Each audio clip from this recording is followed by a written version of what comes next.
बिस्मिल्लाहिर्रहमानिर्रहीम अस्सलामुअलैकुम। Welcome to Faiz Mushtaq YouTube academy's channel.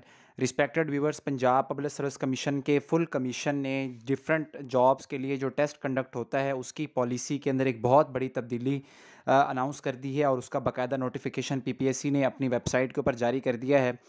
इस पॉलिसी के क्या फ़वाइद हैं, इस पॉलिसी के एस्पायरेंट्स के ऊपर क्या असरात होंगे, इस पॉलिसी के क्या नुकसानात हैं और इस पॉलिसी की जो कंप्लीट एक्सप्लेनेशन है, जो मुकम्मल वजाहत है और क्या इस पॉलिसी का लेक्चरार की पोस्ट के ऊपर इतलाक़ होगा, इन तमाम सवालात के जवाबात आज की इस वीडियो में इस अपडेट में आप लोगों के साथ शेयर किए जा रहे हैं। सबसे पहले तो पीपीएससी के अंदर एक बहुत बड़ा पिछले 2 सालों में जब से ये कोविड-19 का पीरियड आया और उससे पहले जब से हुकूमत पंजाब ने जो डिफरेंट जॉब्स हैं उनकी तादाद को कम किया, तो बहुत सारे जो एस्पायरेंट्स हैं वो अब पीपीएससी की तैयारी की तरफ जा रहे हैं और पीपीएससी की तैयारी के लिए बढ़ते हुए एस्पायरेंट्स की वजह से अब कोई भी अगर पोस्ट अनाउंस होती है तो उसमें एक बहुत बड़ी तादाद में एस्पायरेंट्स अप्लाई करते हैं।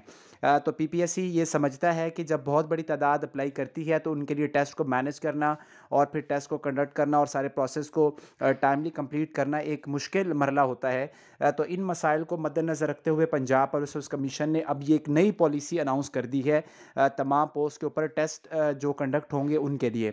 और इस पॉलिसी के तहत अब होगा ये कि जितनी भी जो पोस्ट हैं जिनके लिए टेस्ट की नेचर एक जैसी होती है और टेस्ट का जो सिलेबस है वो भी एक जैसा होता है और उनके लिए जो स्केल होता है वो भी एक जैसा होता है, लेकिन वो पोस्ट डिफरेंट डिपार्टमेंट्स में आती है। लेट्स से अगर जूनियर क्लर्क की पोस्ट एजुकेशन डिपार्टमेंट के अंदर आती है और जूनियर क्लर्क की ही पोस्ट एग्रीकल्चर डिपार्टमेंट में अनाउंस हो जाती है, जूनियर क्लर्क की पोस्ट पंजाब पुलिस डिपार्टमेंट के अंदर अनाउंस हो जाती है, तो 3 डिपार्टमेंट्स के अंदर सेम जूनियर क्लर्क की अगर पोस्ट अनाउंस होती है तो तीनों के लिए पीपीएससी की ये प्रैक्टिस होती है कि जो सिलेबस होता है वन पेपर एमसीक्यू का वो एक जैसा होता है। अब पहले ये होता था कि इन तीनों पोस्ट के ऊपर आप अलग से अप्लाई करते हैं और इन तीनों पोस्ट के आप 3 मुख्तलिफ टेस्ट देते हैं। लेट्स से अगर आपका पहला टेस्ट एजुकेशन डिपार्टमेंट के अंदर था, अगर आप उस टेस्ट को क्वालिफाई नहीं कर पाते तो आप दोबारा से मेहनत स्टार्ट करते हैं अल्लाह पे भरोसा करके और दोबारा से जो अपनी कमियां हैं उसको दूर करते हैं और दोबारा जाके आप एग्रीकल्चर डिपार्टमेंट के टेस्ट के अंदर अपीयर होते हैं।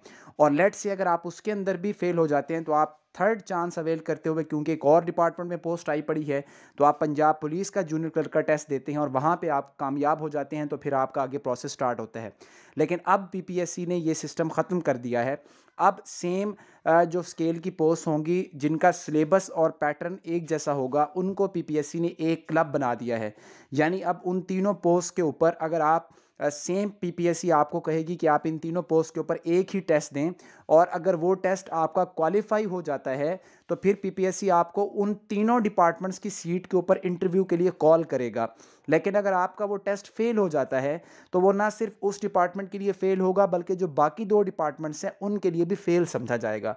यानी ये एक तरीके का पीपीएससी ने फ़िल्टर लगा दिया है जिसकी मदद से उन एस्पायरेंट्स के लिए तो बहुत फ़ायदा हो गया है जो कि पंजाब पब्लिक सर्विस कमीशन की एक लंबे अरसे से तैयारी कर रहे हैं और जिनके काफ़ी टेस्ट पहले भी क्लियर होते हैं। उन्हें एक ही तरह का टेस्ट देने के लिए बार बार दूर जाना पड़ता है, सफ़र करके पीपीएससी के सेंटर्स में जाना पड़ता है। उनके लिए तो समहाउ ये एक फ़ायदे की बात है। लेकिन वो लोग जो पीपीएससी के अंदर अब इन्वॉल्व हो रहे हैं, जिन्होंने अब से तैयारी का आगाज़ किया है और वो मेहनत करके बार-बार अपनी गलतियों से सीखते हैं कि एक टेस्ट देंगे, अच्छा ये अच्छा नहीं हुआ, तो फिर अब हम दूसरा टेस्ट देते हैं, उसको मज़ीद बेहतर करके हम तीसरा टेस्ट देते हैं।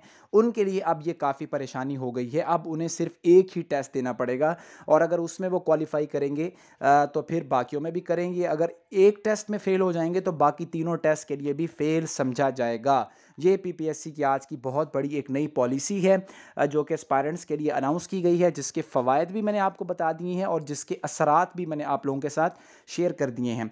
अब अगर लेक्चरर्स की बात की जाए तो लेक्चरार की पोस्ट के ऊपर इसका इतलाक़ होगा या नहीं होगा, ये क्वेश्चन रेज़ हो रहा है। तो अभी तक इसका इस जो नोटिफिकेशन है इसके अंदर किसी किस्म का हवाला नहीं है लेक्चरशिप्स के हवाले से, क्योंकि लेक्चरशिप की हर सब्जेक्ट का एक अलग सिलेबस होता है। कोई भी सब्जेक्ट ऐसा नहीं है जिसका सिलेबस एक जैसा हो।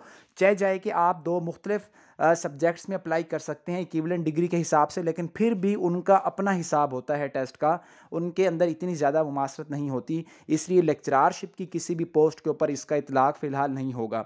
और ये जो सिस्टम अब पीपीएससी लागू करने जा रहा है, इसका इंशाअल्लाह जो अब से पोस्ट अनाउंस होंगी उनके ऊपर इसका इतलाक़ होना शुरू हो जाएगा। अभी के लिए पीपीएससी ने कुछ पोस्ट के लिए बताया भी है कि जैसे ये जूनियर क्लर्क की पोस्ट जैसे मैंने आपको एग्जांपल दे दी हैं, और उनका जो पंजाब पुलिस सर्विस कमीशन ने उनका बाकायदा केस नंबर भी बता दिया है कि इनका इतलाक़ उन केसेस के ऊपर होगा जो कि पहले से भी अनाउंस हो चुके हैं।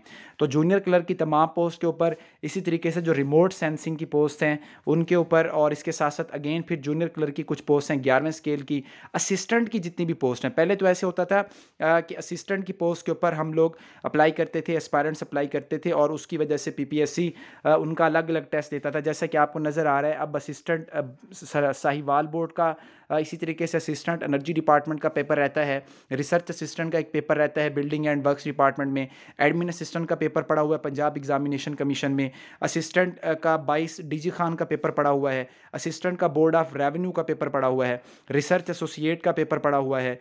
और इस तरीके के जो पेपर्स हैं अब उनको पीपीएससी ने इकट्ठा कर दिया है। यानी अगर 8 जगहों के ऊपर अप्लाई किया था तो अब आपसे 8 टेस्ट पीपीएससी नहीं लेगा, अब आपसे कोई एक ही टेस्ट लेगा। अगर आप उसको क्वालिफाई कर गए तो आप 8 जगह पे क्वालिफाई कर गए, आपका छक्का लग गया। और अगर आप 8 में से एक टेस्ट में भी फेल हो गए तो आप फिर क्लीन बोल्ड हो गए, आप दोबारा से उन 60 टेस्ट में मेहनत नहीं कर सकेंगे। तो ये कुछ इस पॉलिसी के फ़वाइद भी हैं और कुछ इस पॉलिसी के नुकसानात भी हैं, और फर्दर भी पीपीएससी ये करेगा। लेकिन एक बात पीपीएससी ने ये रखी है कि इन तमाम सीटों के लिए अप्लाई करते हुए आपको फ़ीस अलग से देना पड़ेगी हर टेस्ट के लिए। यानी फ़ीस के मामले में आपको किसी किस्म की कंसेशन नहीं की जाएगी, आपसे पैसे उतने ही लिए जाएंगे और आप उस तरीके से ही अप्लाई करेंगे। लेकिन आपके लिए जो पॉलिसी है वो कैंडिडेट्स को देखते हुए, ज़्यादा कैंडिडेट्स को देखते हुए और एक एक केस को ज़्यादा टाइम लेने की वजह से पीपीएससी ने ये नई पॉलिसी का इजरा कर दिया है। आई होप आपको इस पॉलिसी की कंप्लीट समझ आ गई होगी, इसके अंदर कोई भी ऐसी बात नहीं रहेगी जो मैंने शेयर ना की हो। वीडियो को लाइक कीजिएगा, चैनल को सब्सक्राइब करें, अपना बहुत ख्याल रखें। अल्लाह हाफ़िज़।